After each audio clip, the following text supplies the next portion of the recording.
नमस्कार साथियों, मैं अभिषेक जम्बाल एमर्स एकेडमी इंदौर की टीम की तरफ से आज फिर से हम एक नए विषय पर वीडियो लेके आए हैं, जो है हिमाचल प्रदेश में बहने वाली सबसे लंबी नदी।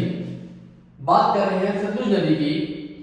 बात करेंगे कि सतलुज नदी का उद्गम स्थान कहां से होता है, ये हिमाचल में कितने किलोमीटर का प्रवाह करती है और हिमाचल में इसकी कौन कौन सी सहायक नदियां हैं।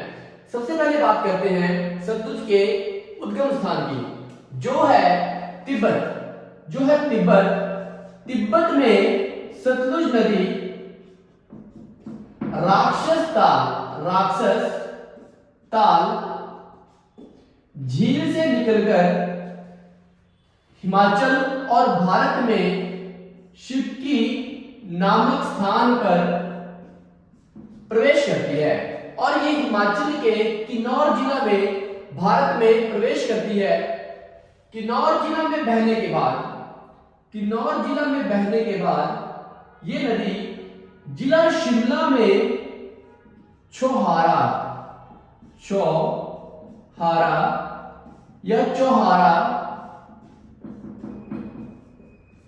नामक स्थान पर जिला शिमला में प्रवेश करती है। शिमला में बहने के बाद ये नदी जिला मंडी में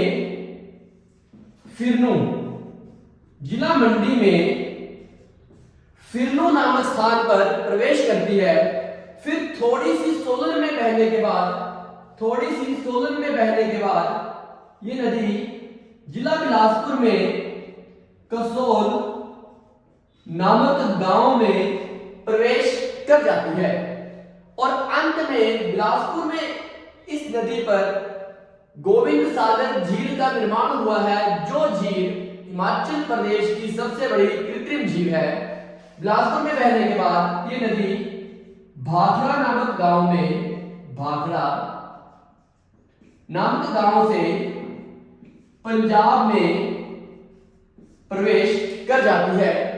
जी हाँ, ये था इसका हिमाचल में प्रवाह। हिमाचल में ये नदी कुल 320 किलोमीटर का सफर तय करती है। अब बात करते हैं इसके इतिहास की। ऐसी मान्यता है कि सतलुज नदी को भारत में लाने का श्रेय वाणासुर को दिया जाता है। जी हाँ, वाणासुर को दिया जाता है और तिब्बत में इस नदी को लोंगचे खाब के नाम से भी जानते हैं। इसका वैदिक नाम है शुतुद्रि और इसका संस्कृत नाम है शुतुद्र। अब हम बात करेंगे सतलुज नदी की सहायक नदियों के बारे में। जी, सतलुज की सबसे प्रमुख सहायक नदी है स्पीति नदी। जी, स्पीति नदी लाहौल और स्पीति को जोड़ने वाले कुंजुम पास से निकलने के बाद स्पीति घाटी में बहने के बाद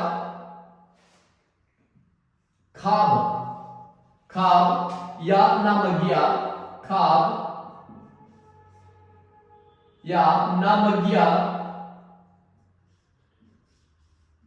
अब हम बात करेंगे सतलुज की दूसरी प्रमुख सहायक नदी, जो है बसपा नदी। जी हाँ, बसपा नदी जिला किन्नौर की सांगला घाटी को हम बसपा घाटी कहते हैं।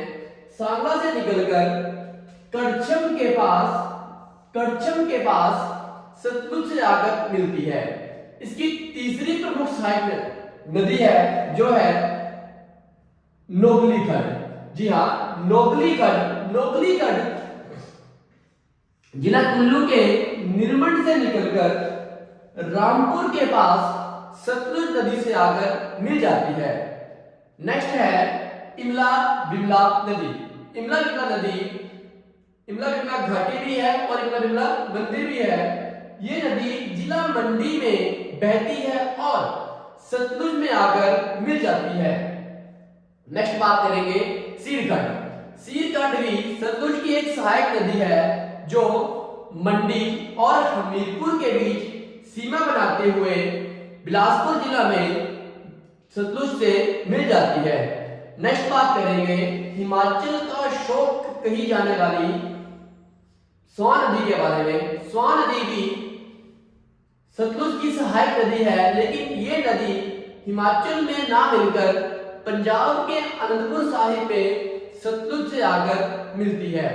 सतलुज की एक और प्रमुख सहायक नदी है, क्योंकि ये नदी हिमाचल में बहने वाली एक प्रमुख नदी है, जो है ब्यास नदी। जी, ब्यास नदी का पानी पंडोह से टनल द्वारा डाइवर्ट करके सुंदरनगर से होते हुए सलापड़ नामक स्थान पर जिला बिलासपुर में मिलाया गया है।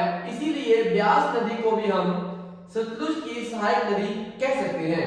अब बात करेंगे सतलुज के अन्य तथ्यों के ऊपर, जिसमें सतलुज को हिमाचल में लाल नदी भी कहते हैं और इसके ऊपर बनी हुई परियोजनाएं जैसे करछम बांधू, नाथपा जागड़ी, कोल डैम, भाखड़ा बांध, ये सभी परियोजनाएं हिमाचल में बिजली पैदा करती हैं और सतलुज नदी हिमाचल में सबसे अधिक बिजली पैदा करने वाली नदी भी है। इसी प्रकार की और जानकारी प्राप्त करने के लिए आप हमें इंस्टाग्राम, यूट्यूब और फेसबुक पर एमर्स एकेडमी के नाम से सब्सक्राइब और फॉलो कर सकते हैं। धन्यवाद। जय हिंद, जय भारत।